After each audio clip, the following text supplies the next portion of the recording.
So we have this quote here by Emerson. It's a personal favorite of mine. What lies behind us and what lies before us are tiny matters compared to what lies within us, by Ralph Waldo Emerson. And so we have two questions here. Interpret the meaning of this quote. What does this quote mean to you when you think about it? Not like what do you think I want it to mean, or what do you think someone else. Where are you going? You know where I'm going, man. We argue all the time. I can't do this anymore. You're leaving. I'm sorry, I'm leaving. Why go through this anymore?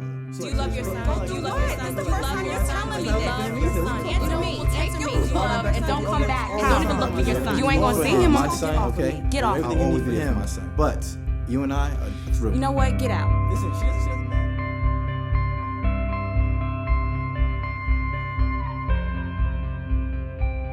My name is Troy Shawn Welcome.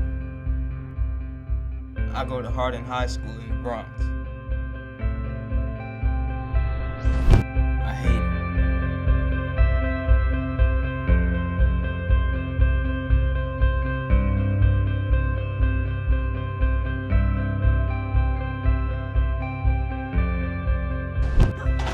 What is the hurry? I'm sorry, I'm just trying to get home. Troy, what's wrong?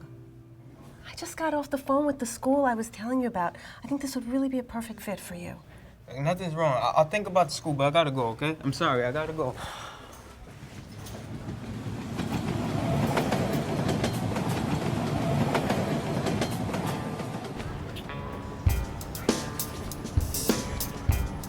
One thing I know, if you don't have my money, it's gonna be a problem. Hey, yo, Troy, what's good? Hey, yo, we good, Jamie? What's new? You know, ain't nothing. Good, chilling. What's up, Pop? Chilling? What up, man? Chilling. Where you coming from? School, man. Drop that. You get with us, make this money out here, man. I know, I'm ready to do that, man. I'm getting on my nerves. Tell him. Man. I can use the money.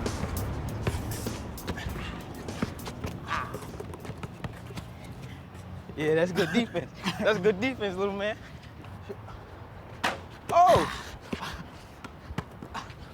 Get that out of here, boy. Let's go. Yo, where you been at? I've been around. Around where? Yo, Eric, you gonna talk or you gonna play ball? Yo, you're not still hanging out with Jamie and them losers, are you? What are you, my mother? Yo, don't you wanna, graduate, go to college, make something of yourself? Huh? I definitely don't want to spend the rest of my life flipping burgers, you know? Guess you're not up for the challenge. Woo! Zach, check that boy. I haven't seen you around school in a while. I even tried calling you. I needed a break. Well, like I was saying, Troy, I think this school is a perfect fit for you. Why are you doing this? Because everyone needs a helping hand sometimes. The school's called University Heights, and I think you'll fit right in. The school will allow you to work at your own pace, and it has a very supportive atmosphere.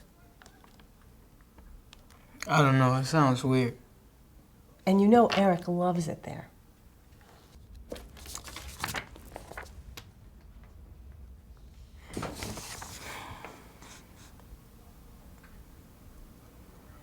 Give it a chance.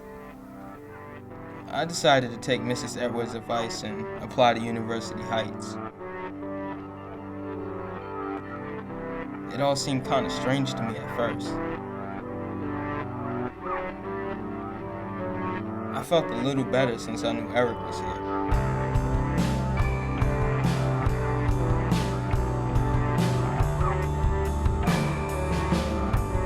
Miss Edwards kept talking about how students and teachers were on a first-name basis and that they had a class called Family Group where people would talk to each other about their problems.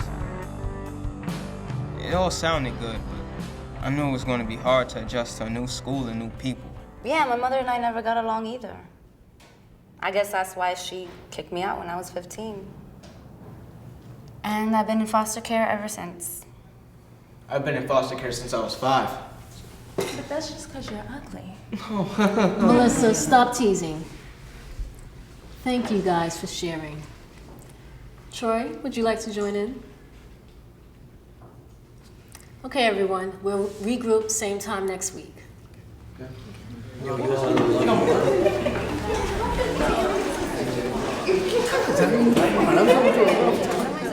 can't help it.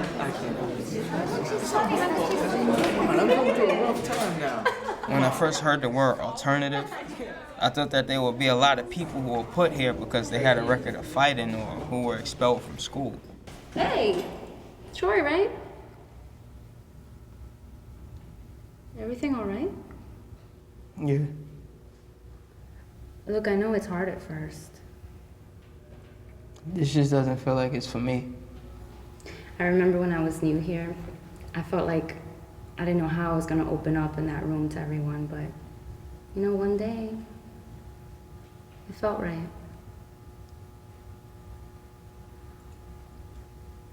Let's go to class. So, I mean, yeah, it gets tough sometimes, but I don't know, I think we'll be all right. Thank you very much.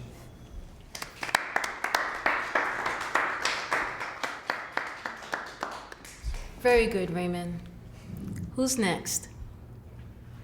Troy, would you like to join in? Please, Troy, you can talk to us. I don't want to talk to you. Troy? Troy? Troy, I want you to know that we're here for you. Nobody here is going to judge you. And the answers to all your questions are here in this classroom, not out in the street.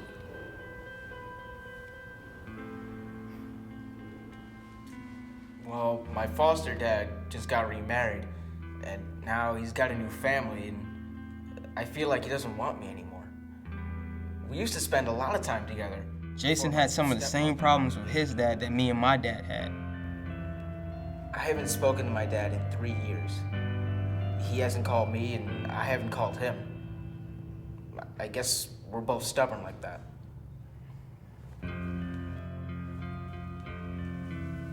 I was finally getting what I didn't have at Harding, a feeling that I belonged. My dad and I, we didn't have a good relationship either. For years, I was mad at him. I haven't spoken to him since. But it doesn't bother me anymore. I just know that I want to be the man he never was.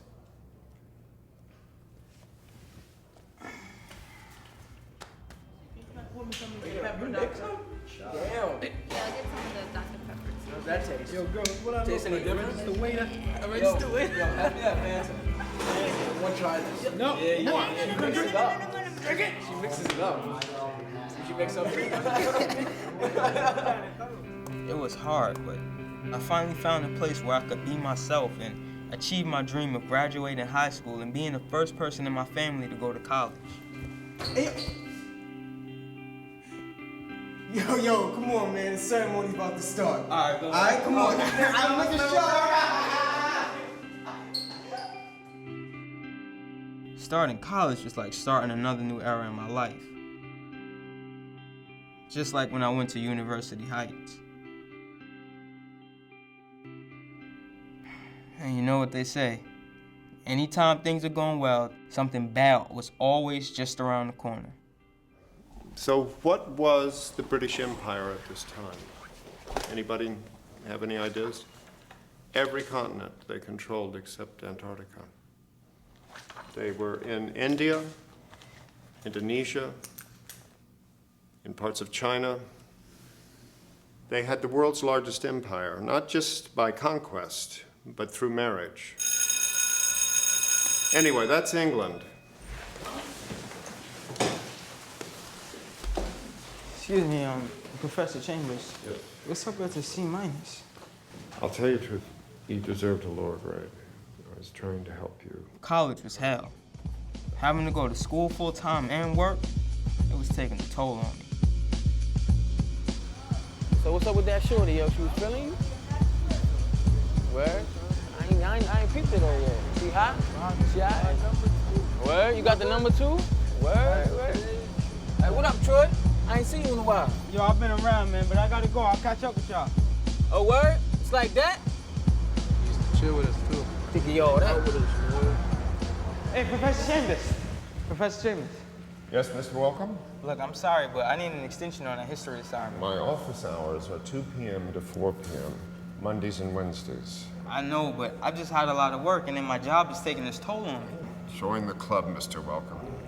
If you can't do the work, maybe college just isn't right for you. I suggest you get to class and get to work.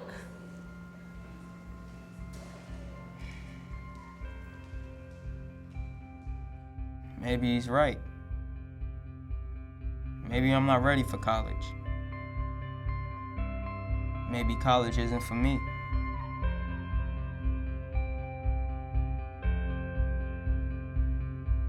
I was more confused than ever.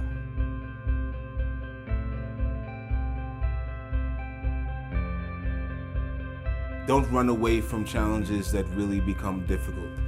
Don't see experiences in your life that aren't positive as being absolute shutdowns. See it as an opportunity to really challenge yourself.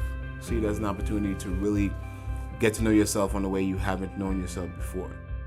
After dropping out of Baruch, I went back to University Heights High School, saw my college advisor there, explained what happened, and he suggested SUNY Purchase to me.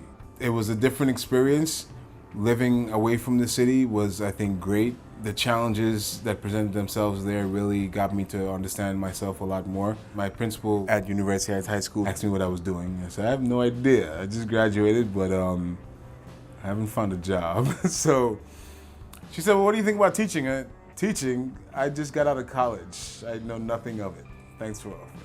She said, no, you should come in. Come in tomorrow, put on a suit, come in tomorrow, bring a resume, and let's just talk. I was given the opportunity to start teaching then, and it really makes me just kind of sit back and think about just my journey and where I've come from and how everything has kind of just worked for a particular direction, I suppose.